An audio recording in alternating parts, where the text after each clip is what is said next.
നിലവിലെ രാഷ്ട്രീയ സാഹചര്യത്തിൽ കേരളത്തിൽ കഴിഞ്ഞ 10 വർഷക്കാലത്തിലധികമായി തുടരുന്ന ഇടതു ഭരണത്തോട് ജനങ്ങൾക്ക് വല്ലാത്ത വിപ്രതിപത്തിയുണ്ട്.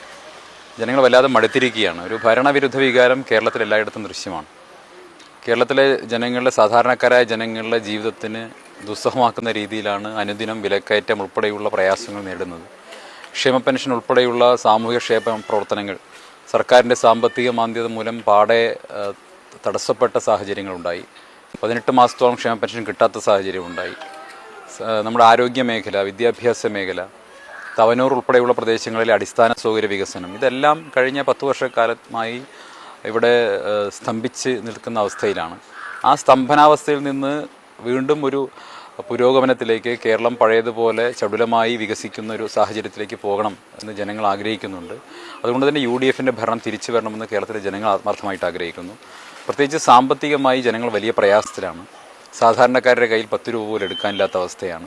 അത്തരം സാഹചര്യത്തിൽ കേരളത്തിലൊരു മാറ്റം കേരളത്തിലെ ജനങ്ങൾ ആഗ്രഹിക്കുന്നുണ്ട്. തവനൂരിൻ്റെ കാര്യത്തിൽ പ്രത്യേകിച്ചും കഴിഞ്ഞ 10 വർഷക്കാലത്തിലധികമായി തന്നെ ഈ നിയോജക മണ്ഡലത്തെ പാടെ അവഗണിക്കുന്ന രീതിയിൽ ഉള്ള പ്രവർത്തനങ്ങളാണ് നടന്നു വന്നിട്ടുള്ളത്. ഒരുപക്ഷെ ഭരണത്തിൻ്റെ അനുകൂല സാഹചര്യം ഉണ്ടായിട്ടും ഒട്ടേറെ സാധ്യതകൾ പ്രയോഗിക്കാമായിരുന്നിട്ടും ഇവിടുത്തെ ജനപ്രതിനിധി അതൊന്നും വേണ്ട രീതിയിൽ ഉപയോഗിച്ചിട്ടില്ല എന്നാണ് മനസ്സിലാകുന്നത്.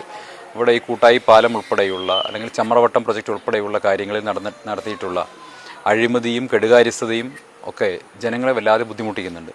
ഇപ്പോൾ കൂട്ടായി തന്നെ ഈ പാലം ഇവിടെ നിർമ്മാണ പ്രവർത്തനങ്ങളുമായി ബന്ധപ്പെട്ട് ഏതാണ്ട് 1 വർഷക്കാലത്തിലധികമായി യാത്ര പോലും നടത്താൻ കഴിയാത്ത സാഹചര്യമാണ്. ജനങ്ങൾ വല്ലാതെ ഒറ്റപ്പെട്ട ഒരു ദ്വീപിൽ കഴിയുന്ന അവസ്ഥയിലാണ് ഈ പ്രദേശത്തെ ജനങ്ങളുള്ളത്. ഇവിടുത്തെ ജനങ്ങളുടെ ജീവിതം മുഴുവൻ താറുമാറായിരിക്കുകയാണ്. ഇവരുടെ ദൈനംദിന ജീവിതം, ആശുപത്രിയിലേക്കുള്ള പോക്ക്, അതല്ലെങ്കിൽ സ്കൂളുകളിലേക്കുള്ള വിദ്യാർത്ഥികളുടെ യാത്ര, ഇവിടെ ബസ് ഗതാഗതം, ഇവിടുത്തെ ഓട്ടോറിക്ഷ, ഇവിടെ വ്യാപാരികൾ, എല്ലാ സമൂഹവും വല്ലാതെ പ്രയാസം അനുഭവിക്കുകയാണ്. ഒരു ദൂര കാഴ്ചയോടുകൂടി, ദീർഘവീക്ഷണത്തോടുകൂടി ഈ പാലം പണി നടത്താൻ, അല്ലെങ്കിൽ ബദൽ സംവിധാനമൊരുക്കാൻ ഇവിടുത്തെ MLA പരാജയപ്പെട്ടു. അദ്ദേഹത്തിന് തീർച്ചയായിട്ടും ചെയ്യാമായിരുന്നു. ബെയിലി പാലം ഉൾപ്പെടെയുള്ള ഇന്ത്യൻ സൈന്യത്തിൻ്റെ തന്നെ സഹായം ചോദിച്ചുകൊണ്ട് നമുക്ക് ബെയിലി പാലം ഉൾപ്പെടെയുള്ള സംവിധാനങ്ങൾ ബദൽ ചെയ്തുകൊണ്ട് തീർച്ചയായിട്ടും പാലത്തിൻ്റെ പണി ചെയ്യാമായിരുന്നു. പക്ഷേ അതൊന്നും ചെയ്യാതെ, സമാന്തരമായിട്ടൊരു സംവിധാനം ഒരുക്കാതെ ഈ പാലം അടച്ചിട്ടത് മൂലം ഒരു ജനത മുഴുവൻ വലിയ പ്രയാസത്തിലാണ്.